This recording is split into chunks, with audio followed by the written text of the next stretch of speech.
Streets social media manoswera nchiona kuti nyaya dziri kufamba sei ndirini referee game rachona ukaona celebrity rako kana kuti socialite rako tisati ritaura pano pa sDiaries chingozoti ameno zvavari kuita vasati vanatsosvika nekuti isusu tisi tinopinza nekubuditsa vanhu mugame handiti tinopinza nekubuditsa so chiteerera kana uri munyowani watanga kutibata nhasi tinoti welcome asi akuamukela mauya chibayai subscribe button for free pachena motena on your notification bell so that every time we upload a video patinoenza nyaya dzichipisa you will be notified nchita zviri kudi kwese kwamuri vazukuru vasekuru saint umwe anobva batikana kuti sei uchititi vazukuru aiwa kamunongondigamuchirawo sechanzvadzi chamai venyu chidiki chine misikanzwa handiti chilasiboni chemubamana mai venyu hazvina kuipa nyaya yandauya nayo vazukuru inyaya yemurandakadzi mubratishita amaititi na Tinashe Maphosa vachange vachichata paweekend ipo panapa pane musi weSaturday aiwa muchato wevaviri ava wasvika kwambura yacheka makumbo kuti unge uri unoitika vazhinji vanga vakaumirira aiwa tichitoti makorokoto nekuti zuva guru rasvika maititi tomoziva kuti pane musindo wakambotangwa maititi vachipomedzerwa kunzi zvoni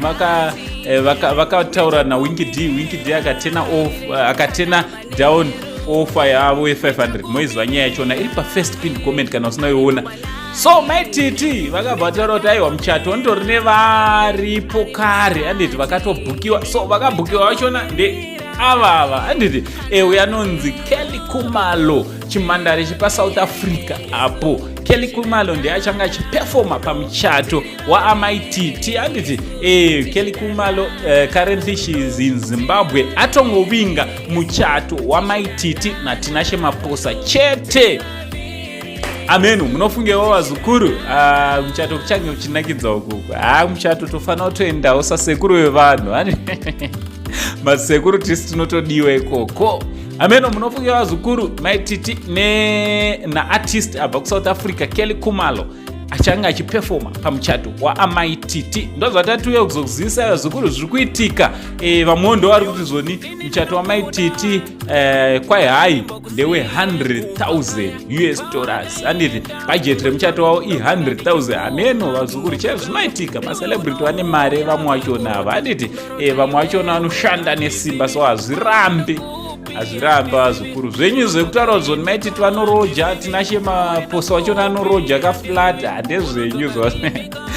ko kana tisingade dzimba dzacho zvavafanira pasho njavha haatongori naimba muZimbabwe anenge akutorojawo futi muZimbabwe kutongoroja ko kana tisingade dzimba dzachona tinoti zvimwe zvatinoda musamanikidze mavanhu kuita zvavasingade ndochanda ndiuya zokuzivisa zviri kuitika mastreets esocial media kuitira kuti munge musanyanyosara from Uncle Sandy on Zimbabwe Uncle mangwana mutarisire change chukanira zviri kuitika muchato wamaititi much love